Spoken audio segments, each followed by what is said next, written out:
Hey Sylvia, we're ready.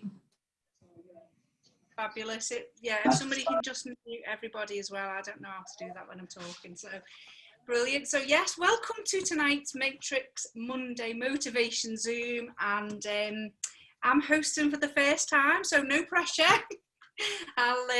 We've got some amazing speakers tonight. I'm so excited. So we've got Zoe and Lauren from my team, and we've also got a guest speaker. So we will wait till a bit later to find out who that is. Okay, so a big warm welcome to everyone. So everyone who's new to the team, welcome. If you've just been on the induction, very warm welcome to you. And like Claire said on the induction, we are the best team within Oriflame, certainly. The most exciting, and everything that we've got going on is just absolutely incredible. So yes, welcome to everybody. And as I said, for tonight we've got Zoe Donaldson in my team, and she's going to be sharing her story and some mindset training. We've got Lauren from Zoe's team, who's going to share her testimonial. And then we've got a guest speaker, and I'm not giving any clues. And then we have a giveaway. So you need to be on till the end to be in a chance to win this giveaway. Okay, so first of all, I'm going to introduce, I need to stop sharing my slides. And I'm just going to introduce Zoe to give her story. So Zoe has been with us since July, and she is absolutely flying through the business. We've become real good friends over, we haven't even met each other, but we've become real good friends, and we've got a lot of things in common. So I'm really excited for Zoe to share her story and her mindset training. So Zoe, the floor is yours. They came the wrong one. You're on mute, Zoe. That me? Yeah, that's perfect. Hi everyone. I've been asked to do this section tonight on the back of me doing a training with GoPro January Transformation.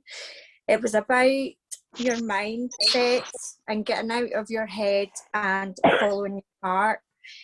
What surprised me was most of the training was about sharing your story, being messy, overcoming your fears, and using my truth to help others. I almost didn't sign up because of my limited self-sabotaging beliefs. Fear is my involuntary default and has controlled almost 40 years of my life, waiting to be brought to my knees again and again. Now, this is, if I ever tell you about my past, it's never because I want you to feel sorry for me, but so you can understand why I am who I am, and how this training has helped. Although I've just got this training in January, it's something I've done throughout my life to overcome some difficult times. So I'm just going to share my story, my best kept secret. Limiting beliefs and self-sabotaging were firmly placed in my subconscious mind, and why my reactive state of fear became a way of life for almost 40 years. Rejection, abuse, judgment and trauma were a never-ending cycle and the reoccurring environment of my life. Before I was one, my father left, and my physical and mental abuse started from a childminder. My first belief system was installed almost to the core of my being. My traumatic experiences were so bad that my brain involuntarily filed them away until I was 14 years old, until I was ready to handle the memories. Throughout school, I was bullied. I felt ugly, worthless, and my experiences of humiliation in crowds got worse the older I got. I created habits because of the false belief system I thought was my truth. Every experience I encountered allowed my self-sabotaging behaviour get stronger. When I spoke, my my tone was so quiet, no one heard. I didn't give much eye contact while I repeatedly self-sabotaged in my mind. This is a battle that still resides in me, but because of my self-development commitment I made 20 years ago, it has now a limited time in my awareness. When I was 17, I was sexually assaulted and raped. My papa passed away and my best friend had a stroke. My friendship with her is what changed my life forever. I saw a vulnerability that is indescribable and was the same vulnerability I saw my mum many years later. This is when my 10-year battle with anorexia began. I moved away from home for my dream job 2 years later, and after 2 months I went home and visited my best friend.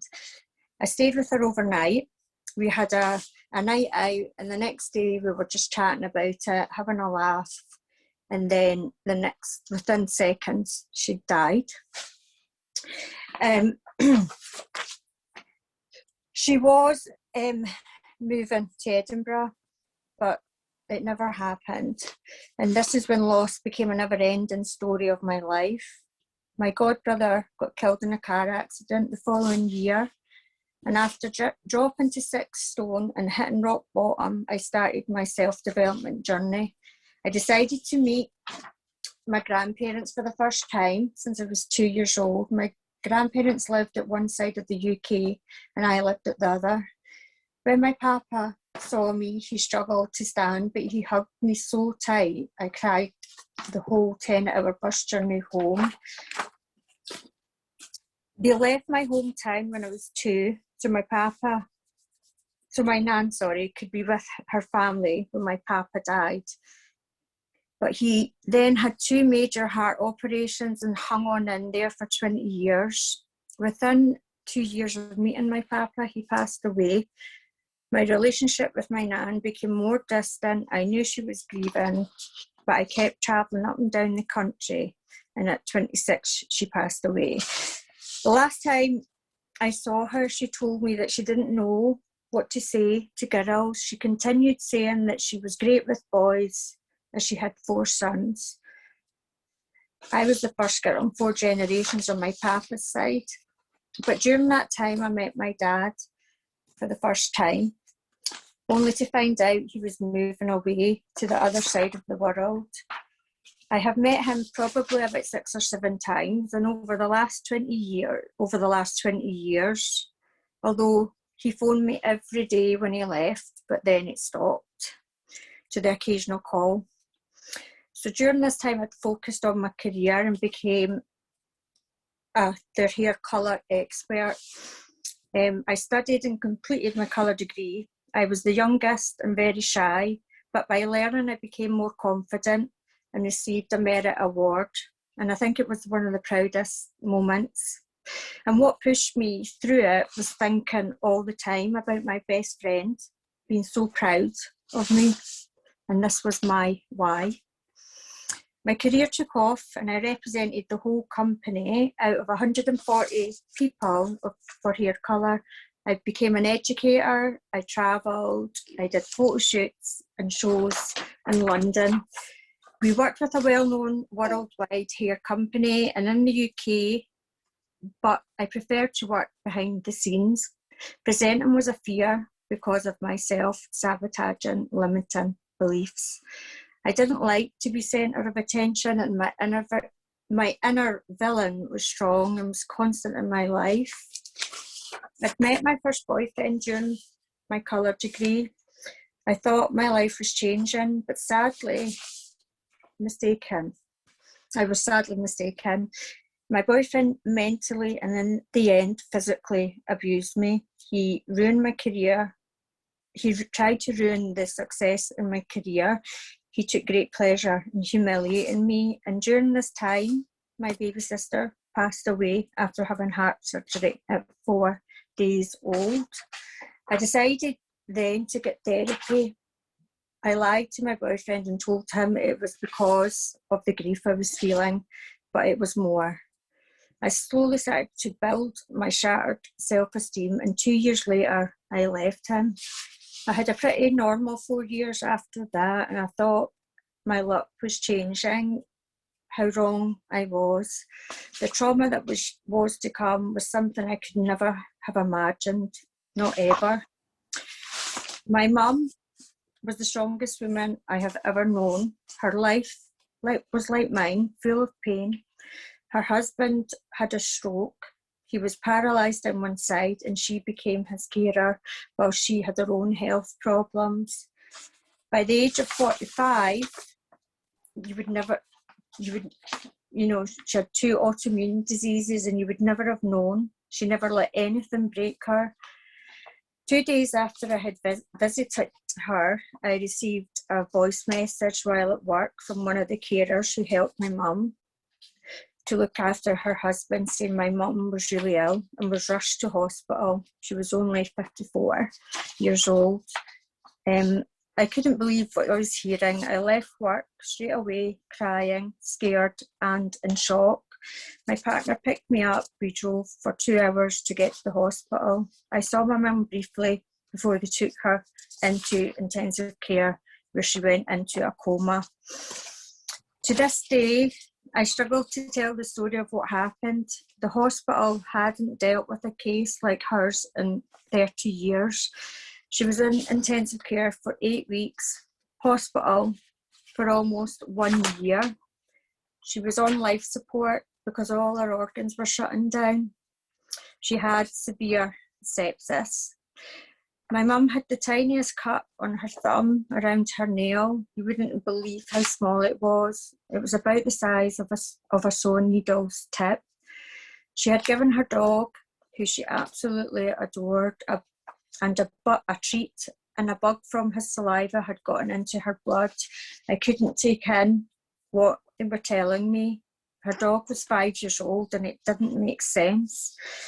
During a previous hospital checkup, a year before my mum had an MRI scan where they discovered she didn't have a spleen. The appointment was due to monitoring her autoimmune diseases, and she hadn't had her spleen removed, and the consultants at the time couldn't understand what had happened, because if she was born without one, she would have been really sick.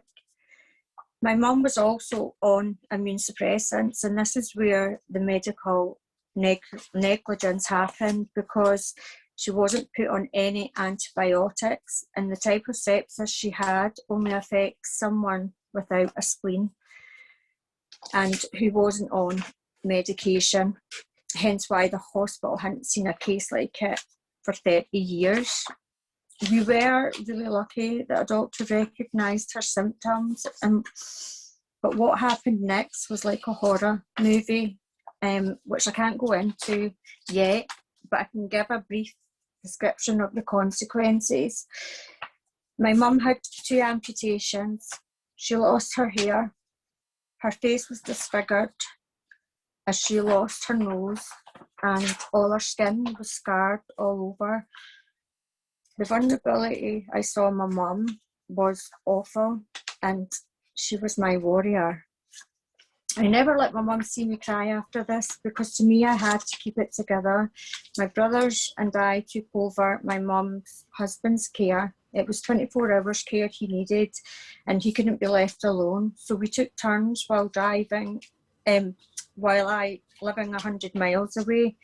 I did the weekends and worked full time during the week, and my brothers did the rest. I was able to spend the full days at the hospital with my mum and care for her husband the rest of the time when I was home. His own children did nothing to help. A few months after my mum had gotten home, I went through fertility treatment and became pregnant. My mum was over the moon, as she was desperate for a grandchild. My son was premature. He almost died because of medical negligence that I had experienced during labour. And this is a whole other story, so I'll leave that one out for another time. When he was 8 months, we got devastating news. We found out my mum had stage 4 cancer. The last time I saw her was my son's first birthday. When I left home, that day. I waved to my mum, somehow knowing I wouldn't see her again. As soon as I was out of sight, I broke down, and 2 weeks later, she passed away while I held her hand. I ended up having a mental breakdown 2 years later and got diagnosed with post-traumatic stress disorder. My son was 3 years old at the time and was the reason I eventually recovered after 18 months of intense therapy. The following year was great. I started my own business and then I became ill after having an anaphylactic reaction to an antibiotic. The doctors thought I had cancer. My son was getting severely bullied at school at the time, and he was hysterical every day, leaving me to go there. He had been in hospital because of the bullying he had endured, and the school didn't really support him or believe anything I said to them prior. When I was waiting on getting tests for cancer at the hospital, I kept thinking, my son needs me. I can't die. What will he do?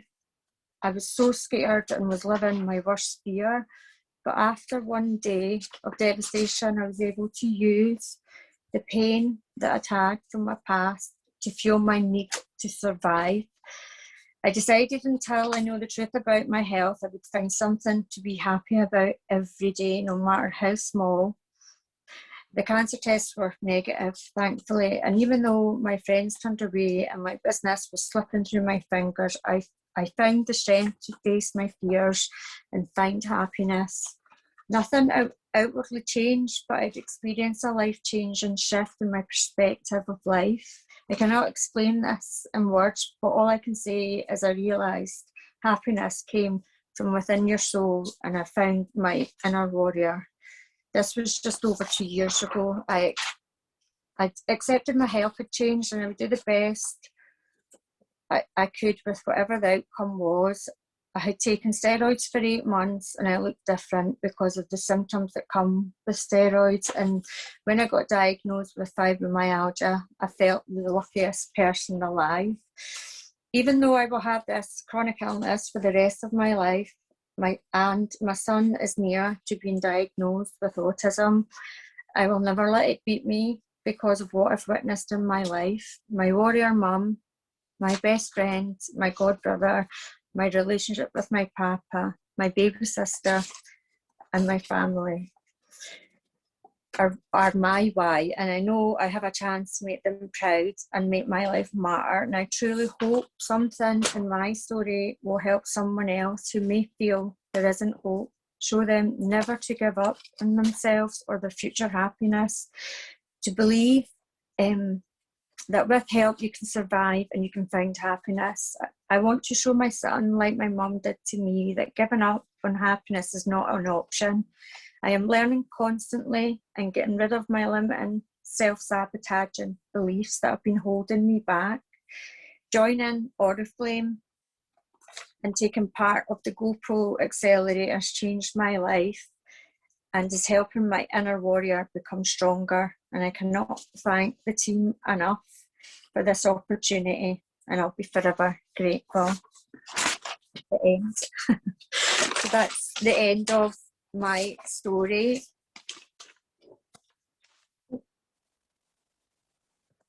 Can we change the slide, please?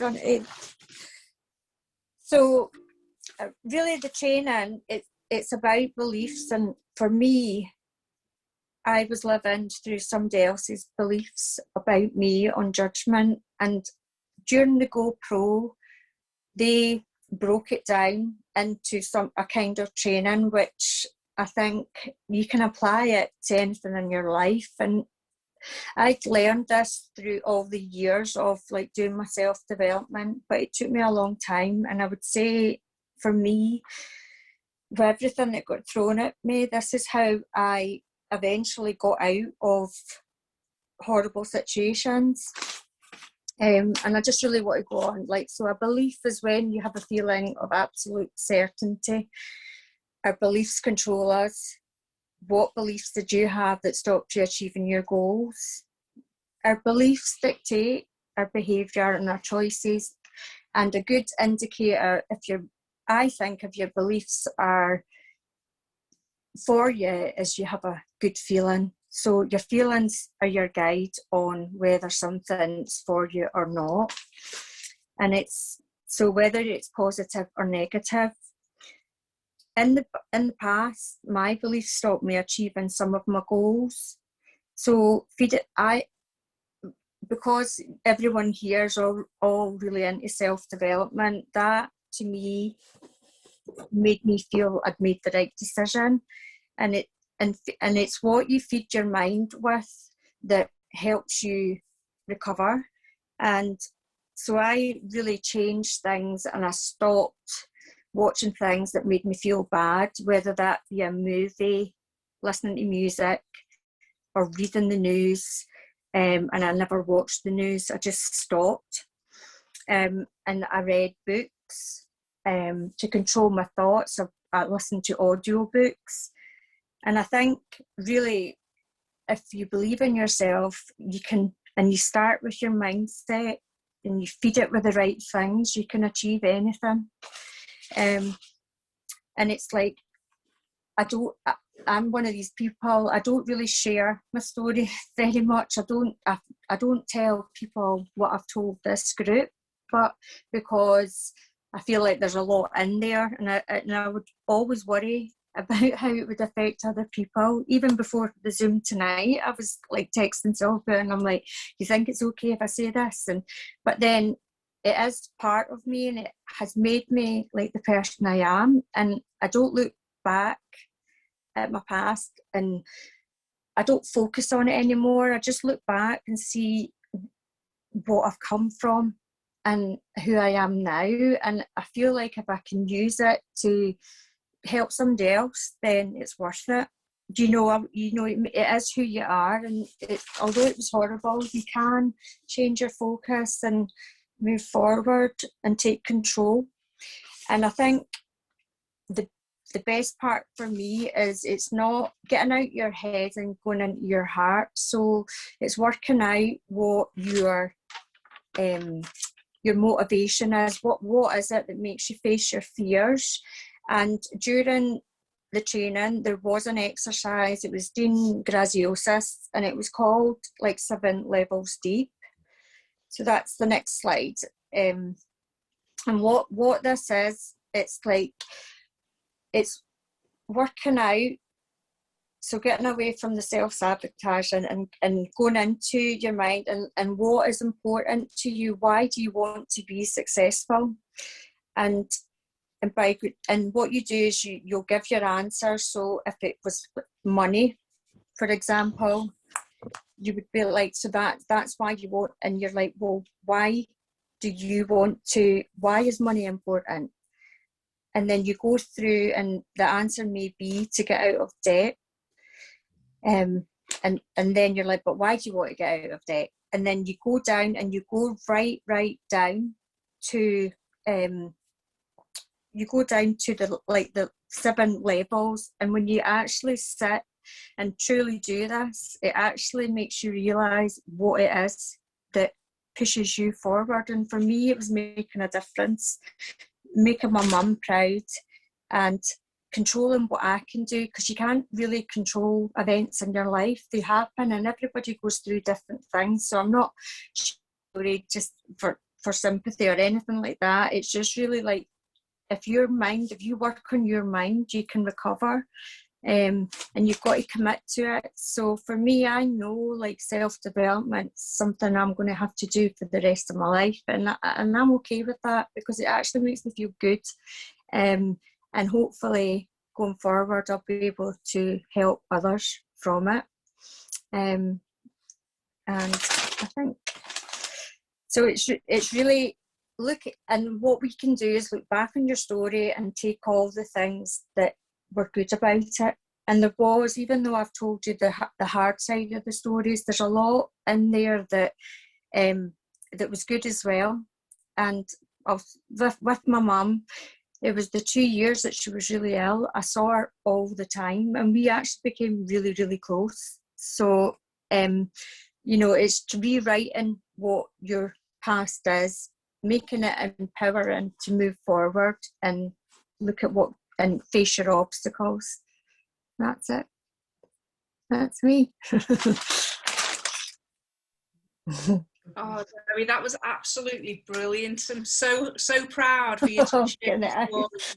I'm so proud for you to bring yourself through that, for to bring yourself through everything that you've been through before you even understood, like you say, from your trainings, that you've understood that what you've done personally is through you've learned through trainings now as well. So I'm sorry I read it, but I felt like I've got something to focus on, because I just wanted it to come out the right way. So I felt like, and I'm nervous because presenting is one of my fears, and that's why I'm doing it, because I need to overcome it, because it's held me back. In my other career, I could have went so much further, but I didn't because of the presenting. So I want to sort of put my money where my mouth is, kind of thing. But if you do apply these things, then you can face anything. So that's it. And I do have a workbook of anybody that I've printed off, which is really, really good from the training, that I'm happy to share with anyone that wants to have a wee look at it and see if it can help them. Okay. Yeah, absolutely brilliant. Like you said in your talk there, when you change your mind, you can do, anything that you want to do. You can help yourself move forward by doing that. So people are already saying to share the note, the workbook. So maybe that's great. I'll pop it in. I'll pop the link in, or if we can sort it out. That's not a problem. And I've got loads of stuff, so anybody wants anything.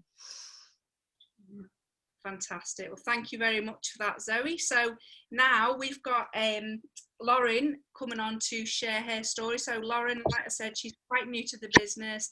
She's in Zoe's team, and she's local to Zoe as well. So that's really good. They're working together. So Lauren, if you're there, you can share your story.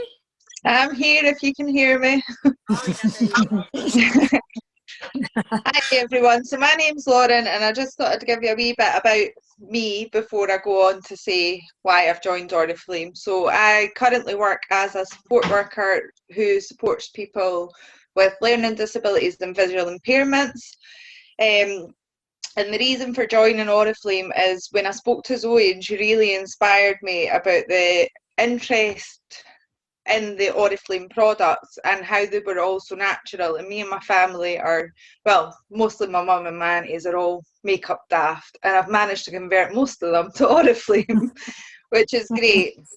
And I also love supporting people, and I wasn't a lover of makeup before joining Oriflame, but I must admit now that I've joined Oriflame, I tend to wear a lot more makeup, and it's really inspired me to be able to save for the future, and I like challenges, and I'm very competitive. That's not a bad thing. And Zoe and Sylvia have been very supportive in getting me up and started in the last 4 weeks, possibly 2, 3. It's not 3, maybe 3. It's not been very long, and I've managed to hit my targets, which is amazing as well. So. Very proud. Yeah. Thank you. You're doing Lauren, great. you've done absolutely amazing in what you've done so far. Like you say, you've hit your welcome program already, and it's just been amazing. Like you say, working with Zoe, because she's so close, it's just going to be brilliant. Like you're working together. So thank you very much. Yeah, that's it. Thank you. Oh, brilliant. Right, let me just share my slides again. Hopefully I can do this right.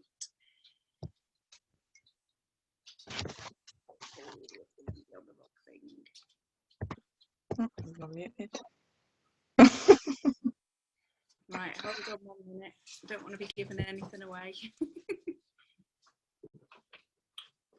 Lost it again. There we go. Fabulous. Thank you very much. So let me just click through. Yeah. So make sure I don't go too far. Yeah, that's it. So yeah, thank you very much to Zoe and to Lauren for sharing that. Absolutely amazing. And if I knew what I was doing with technology, it'd be brilliant. But that was brilliant sharing your story. So now we've got our guest speaker. So drum roll, please, everybody. And we've got our guest speaker. So I'm going to introduce Mr. Satitude. We have got Sat Sagoo sharing his motivation for everybody. He's absolutely amazing. Some of you will know Sat from our previous business, and some of you may not, but you will know him by the end of tonight. And Sat is absolutely amazing at motivation. I've seen his story, I've heard him speak before, he's been on the radio, he's been on the telly, he's wrote his own book. He is absolutely amazing. So I will hand you over to Sat if you're there. Might be on mute. I can't see you. You're on mute, Sat. Hi guys, can you hear me? There you go. Yeah, we can hear you. How are you? You all right? Fabulous, thank you very much. It's nice to see some of you. I was a bit nervous when I saw some of the faces. I thought, oh my God, I'm not going to scare them up or anything, but it's just so nice to see everybody. I must say, Zoe, Lauren, wow. Honestly, inspiring is an absolute understatement. And I look at everyone in the group. I mean, network marketing, as a lot of us know, a lot of our journeys start from adversity, but we fight through that adversity, and then it's through that we become stronger. And I've always said to people have always said to me, you've had so much happen to your life, don't you feel unlucky? And I goes, no, I feel lucky and blessed, because your greatest triumphs always come from your greatest setbacks, don't they? And I look at everybody, and a lot of people I know, and a lot of people are probably still thinking, what is there? But it just shows the strength of people in network marketing, and how you use that to sort of really drive yourself forward. But the key thing here is you've got a reason why. And the question I always ask everybody is, what is your purpose for getting up every single morning? What is your big reason why for doing what you do? Even when you feel at your worst, what gets you to really power up and say, I'm going to do it? And how many of you have been in that situation where, and honestly, feel free to interact as well, because I love interaction. I love it when people comment, and I can acknowledge that, because it's always nice to have that. But how many of you have been in that situation several times where you think, I don't know whether I can do this, or you've felt on your knees and think, I just can't move on anymore? A lot of you probably felt like that. I felt like that, and I can share with you a story, and it's a big, massive story for me, which completely changed my life, and it's a story of last year. A lot of people know, or a lot of people follow me, will know that I was in a very, very happy, loving relationship, and that it was the one. And then out of nowhere, this was around January last year, out of nowhere, I found myself blocked out, completely, shut out like I was nobody, and it changed me in a very, very bad way. I was depressed, I was down, and I actually had suicidal thoughts. I had dark thoughts of putting myself in front of a fast car, and I look back on the year, and it just amazes me that for a split second, I had that thought, just for a split second, I had that thought of, leaving the people I love, letting loose of, my beautiful children, the people that believe in me, and even my goals and my dreams. But here's the thing, luckily for me, that thought was only for a split second. It wasn't for an hour, it wasn't for a day, it wasn't for a week. And the reason for that being is, like every single one of you, I had purpose. My purpose, apart from being my two beautiful children, was the fact that I was on the verge of making my dream of becoming an author a reality. So I had a choice, and a lot of you will know that our life, our destiny, is based on the choices that we make, and we have choice to either fight or flight, you know. And for me, life is always going to wage a war on you. You cannot avoid that, okay? Life is always going to wage some sort of war at you. But the choice you're faced with is, do you drop your swords and your shields and flee the other way? Or do you hold your sword and shield up and say, let's fight?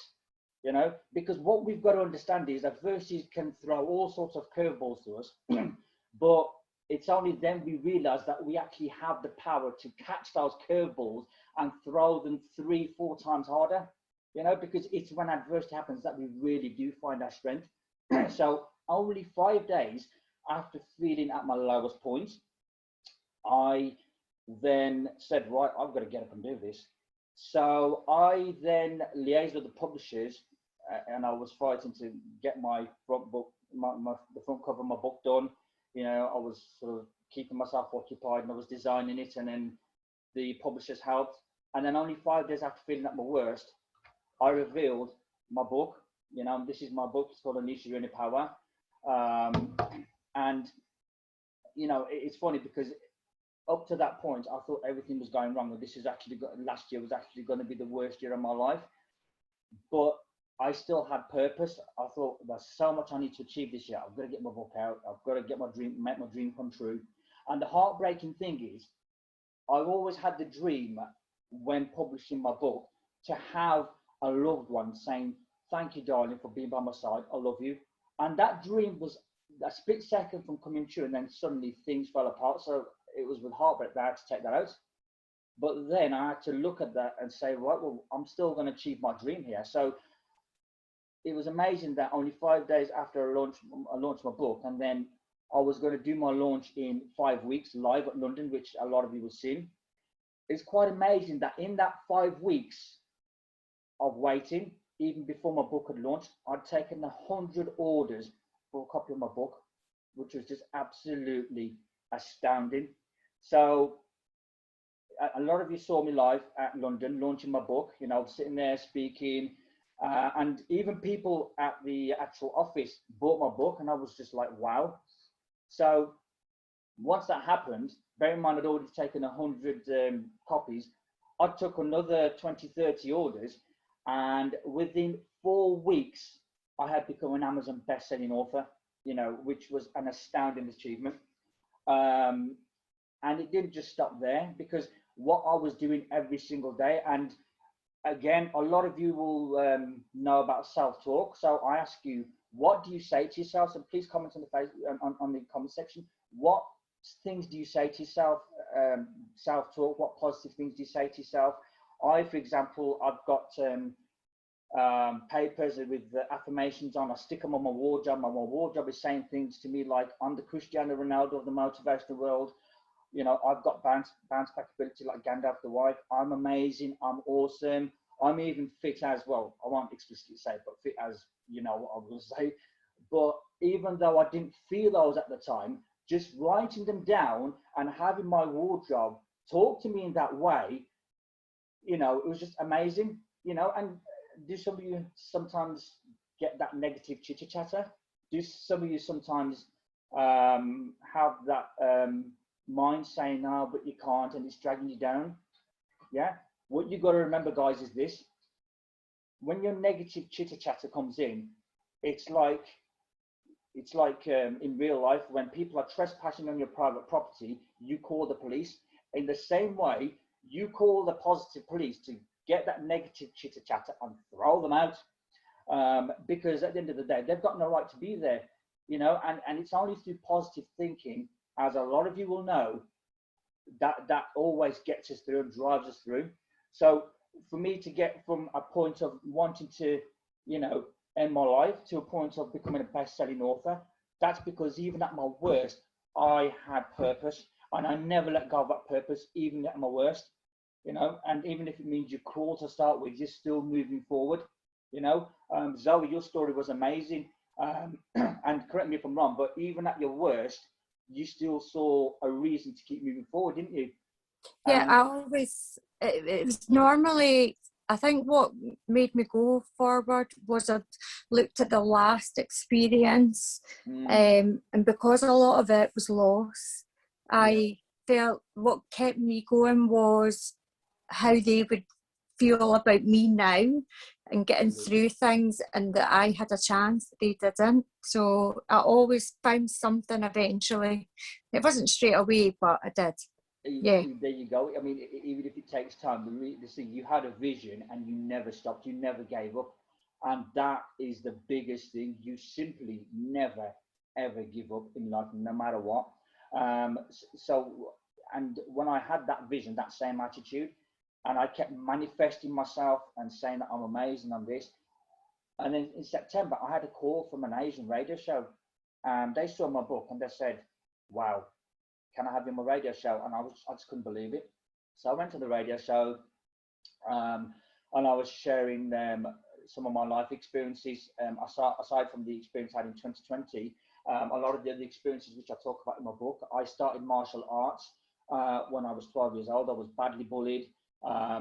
People were even following me to the toilets. I couldn't even go to the toilet. It was that bad. I was badly bullied, badly beat up.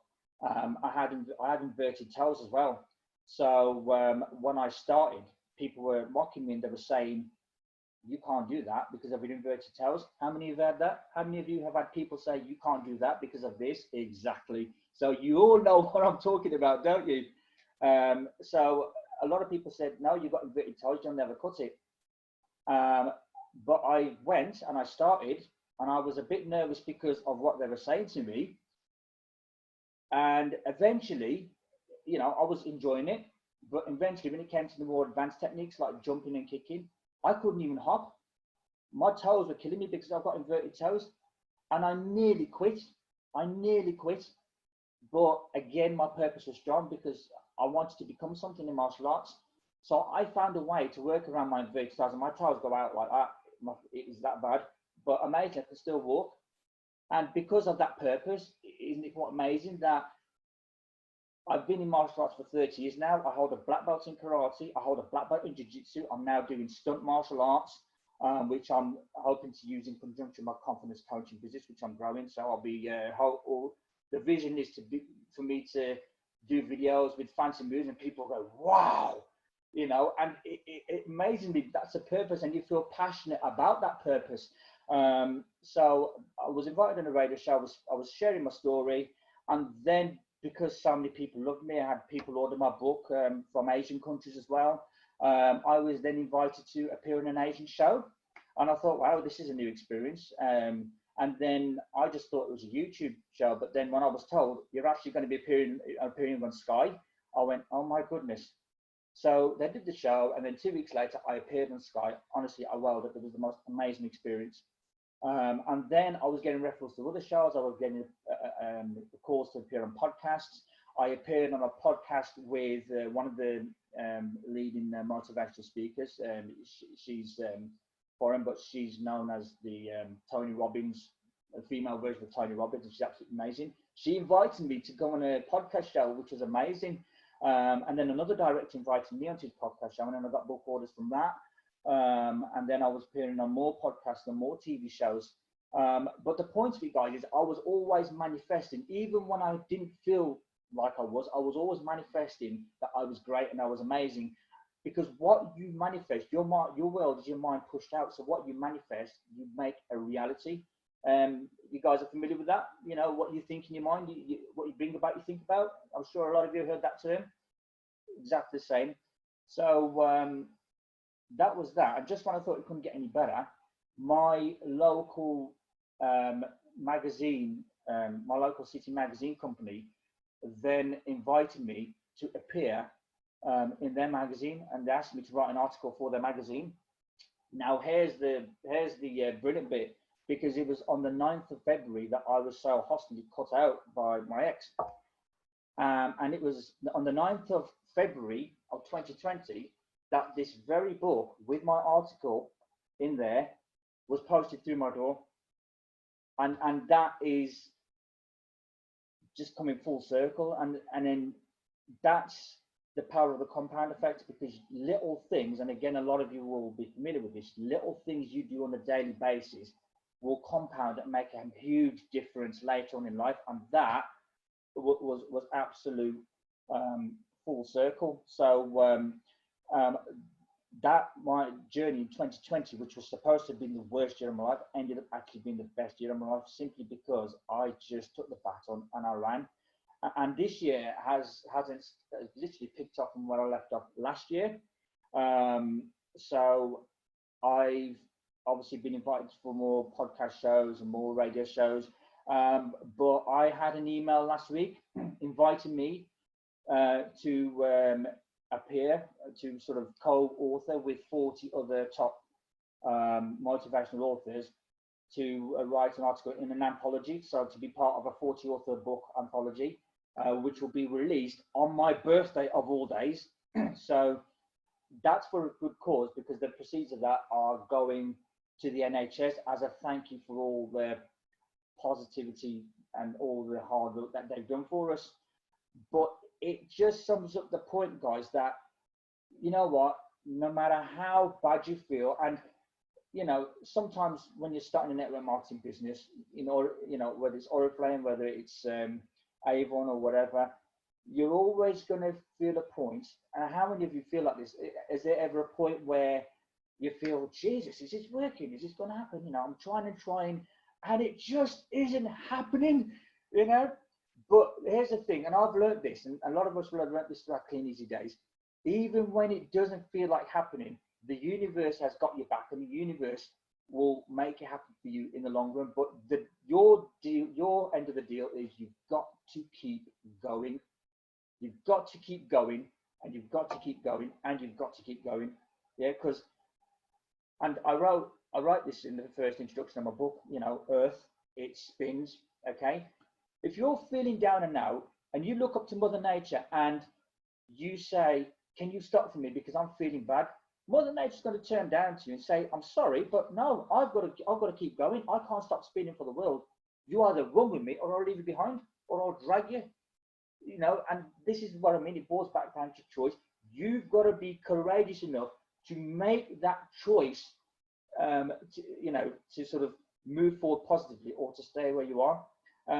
And a lot of other stories I share. I nearly had my house repossessed in 2006, so I was very, very close to house repossession. And I worked my business so hard, and Helen and Claire will be familiar with this, and a lot of other people as well. I worked my business that hard. Within 8 months of nearly having my house repossessed and being in so much debt with all my other bills, I had completely wiped my debts, and I'd kept my house. I'd even spent £800 on my kids that same year on Christmas. What a turnaround, honestly. And I was on stage also in Clean Easy. It was a very last showcase before it sadly went down. But some of you will be familiar with my craze on that stage that day. I didn't use PowerPoint slides, and the reason being is I like the audience to talk to me. I like to be talking to the audience because I speak from the heart, and I like to get my passion out a lot more. But one thing a lot of people don't know, and I write about this in my book, is about an hour before I was due to go up on that stage, I had some leaders, and I can't remember for life of me who they were, but they were fairly high up in the pay plan. They walked up to me and they said, "You're only a big retailer. You've only got a small team. How dare you call yourself capable of standing in line with all the other speakers out there? You don't deserve to be on that stage, honestly." And again, I ask the question: how many of you have had high pin levels try and suppress you and say, "No, you can't do that. You shouldn't do that. You don't deserve to be there"? Or when you try to be your own person, they will say, "No, you carry on with your own work. We're the high pin levels. We will do the inspiring." How many have had that? Have a few of you had that? Exactly. Absolutely. I had that time and time again. I was the one who stood up, and I won't be explicit, but one big leader said that in front of a lot of other leaders. I turned around and I said, either have something decent to say or shut the F up, you, and I called them the C word. And one of the leaders were open mouthed, and they looked at me and they said, "Don't you feel a bit rude?" And I said, from where I'm standing, it's called self-respect. I live life to pursue my dreams and to be the person that I want, not to compromise my values and morals to please everybody else. That is not why you live your life. And I encourage every single one of you, if you ever get that, stand up and be who you want to be. Don't be afraid to. You know, that's what I did. And I didn't need to be a high pin level, or I didn't qualify for a single destination in 11 years I was in the business. Yet I was still followed by so many people because I was brave enough to step forward to be the person that I wanted to be. And most importantly, not give two monkeys about what other so-called leaders thought. But going back to what I was saying about the motivational talk, that time at the Clean Easy, I was told that I wasn't allowed on stage. I just brushed them aside and said, you know, I've done my talking out there. I don't need to say anymore because my actions are spoken so loud. Even my own words have been less speechless, let alone your petty ignorance. And I actually shoved them aside and moved on. And that felt sweet, you know. And the reason I say that is it's so important to stand up and be counted. Stand up and be counted for the person that you want to be. Yeah, it's your destiny in your hands. Why should you let anybody else take their pen and write their story in that story that you're writing for your life? You know, you shouldn't tolerate. Just do not tolerate it. Full stop. You know, that really sums up what I would say. Just be strong and have that purpose about you. A question: how many of you, have a lot of you qualified for destinations lately? Yeah, we just can't go. Of course, no. But I mean, you're still qualifying, but they sort of delaying it or something, aren't they? I know you would anyway, because you qualify for every destination on the book. You do. Yeah. How have you been anyway? I'm good, thank you, Sat. Yeah, I was surprised to see you on tonight. We didn't know you were coming on. Yeah, well, Sylvia said to me, just keep it as guest speaker and don't appear on video. I went, okay, this is going to be interesting. And then I came on and I saw Helen and Claire and I thought, oh, wow, okay. So I thought, God, you can't get any better than this. I was a bit nervous to start with. I thought, what do you think? But I came on. I thought, I'm just so happy that I've actually come on here and been able to share my experience. You know, and you know, the great thing is, we've all, from our Clean Easy days, we've all diverged. We've all grown in our own way. You know, and it's great to see. It's absolutely amazing to see, and not just you, but everybody. And I want to say everybody to this: you're all leaders. You're all leaders in your own way. Everywhere you go, it is a level playing field, and that was my philosophy in Clean Easy. You know, it doesn't matter who's higher and who's lower. You're all equal. You're all in the same playing field. You know, you've all got your own goals. Never let anybody ever make you submit into sort of thinking in one way. You know, some people will try it on. They'll be nice and friendly about it as if they're trying to help you. But what they're trying to do is they're trying to drag you into a different direction that you don't need to go on, because that's not your journey. You know, pretty much like it wasn't my journey. And I will say also, when I was writing my book, okay, I had top authors come to me, and this was, bearing in mind, I was up until 2, 3 o'clock in the morning writing my scripts. I had big authors come to me and say, you haven't got a big enough story, you haven't got a big enough image, you've wasted all your money, you're not going to hack it. And bear in mind that when I won't be afraid to disclose the cost, but bearing in mind that I actually went with a partner publisher, and I started paying for a book after Clean Easy went down, so my income was already short. Okay, it would cost 4.5 grand for me to publish my book. But did I let that sort of disorientate me? No, because at the end of the day, this is where, again, we have the courage to find a way of, if we really are passionate about something, and a lot of you are passionate about what you do, if you're really passionate about what you do, you will find a way. There will be no excuses. I found the publisher and said, I want to get this book done. It has to be done. But I'm in a situation because my business has gone down. Yeah, no problem. What we'll do is we'll do it monthly installments, and you can do it over 18 months. Brilliant. You know, and because of how passionate I felt about it, he didn't hesitate to make it happen. But sometimes you'll be lucky enough to have, you know, a positive on your first attempt. But on the other hand, you're going to take hundreds and hundreds and hundreds of no's before you get to a yes. Okay, think of Thomas Edison, the man who invented the light bulb. 10,000 attempts before he made the successful light bulb. that's inspired me to keep trying and keep trying and keep trying and keep trying. And you know, you're going to go through no's when you're collecting books. You're going to go through no's when you're sponsoring people. Claire will tell you, she was going through no after no after no after no. All those tears she was shedding to me when it came easy. I'm not joking. But no, you know, it's that the only way to yes is always going to be no. The only way to success is always going to be failure. And if you're failing, guys, don't take it to heart. You know, and I was failing because one chapter in this book, each chapter in this book, who wants to guess how many attempts it took for me to write just one chapter in each of the chapters in the book? Who wants to guess? A lot. I can imagine. Give me a number. 10? If I was to average it out, about 22, 23 scripts just for one chapter. So if you times that by 12, I've got 12 chapters, 12 times about that.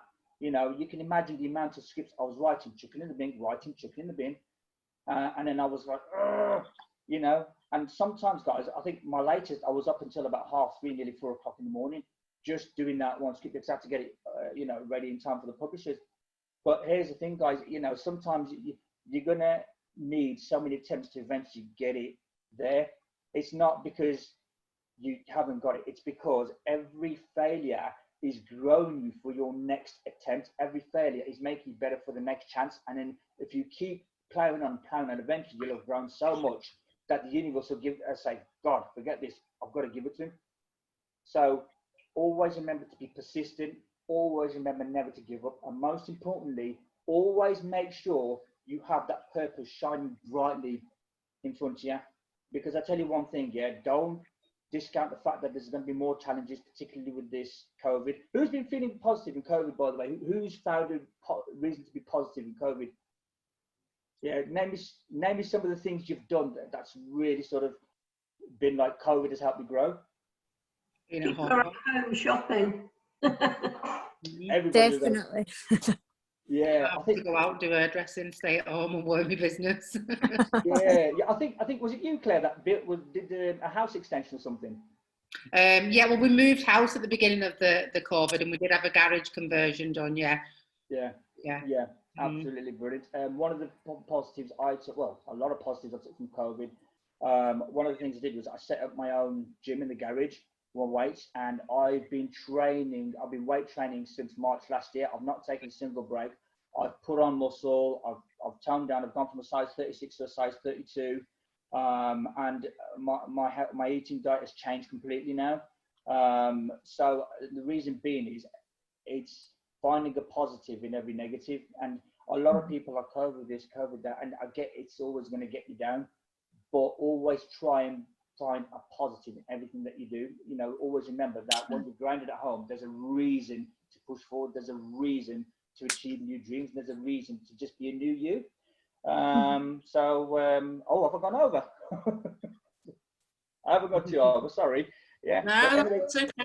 Yeah, anyway, guys, it's been absolutely nice to speak to you all. It's been nice to be here, and it's nice to see some familiar faces again.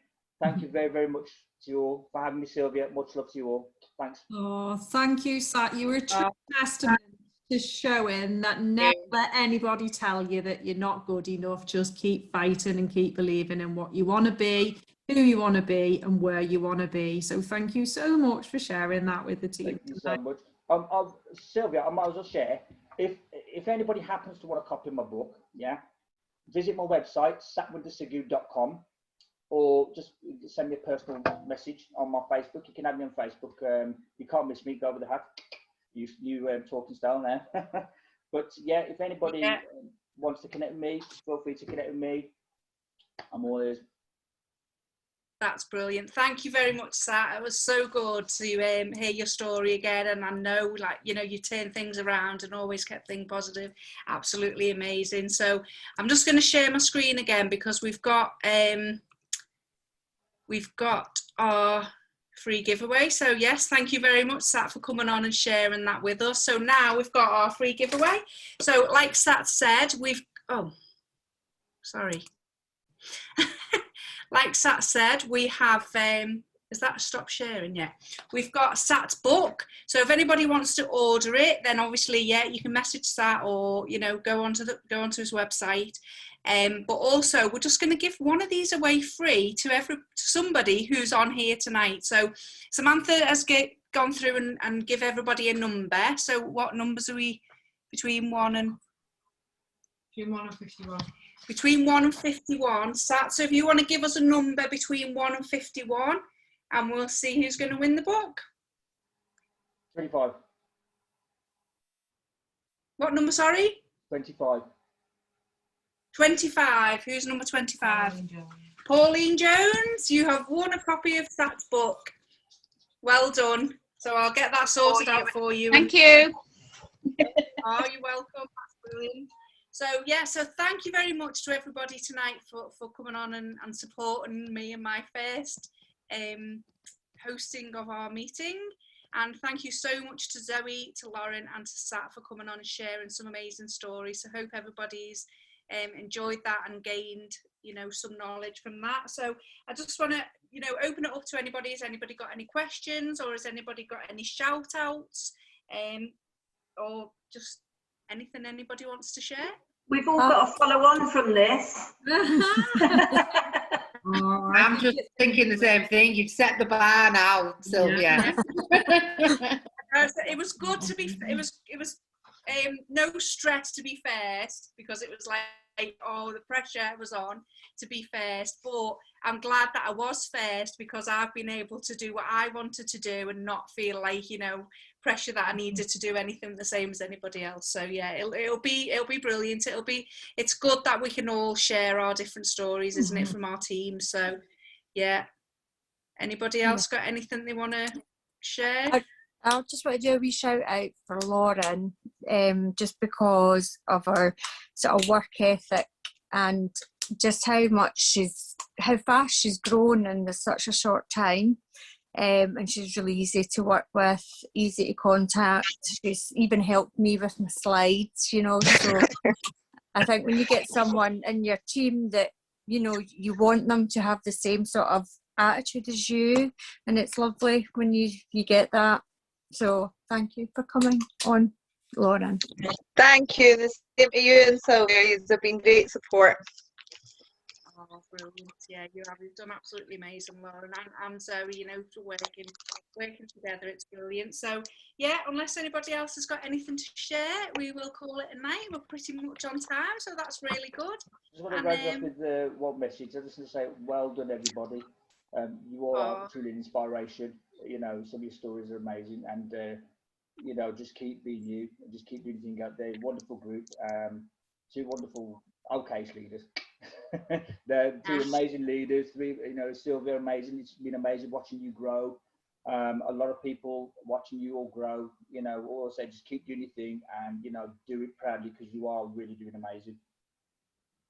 Oh, thank you very much, Sat. It was so good to have you on tonight. It's just been amazing. So thank you very much to everybody. And like I say, thank you for all your support tonight. And we will see you again next week.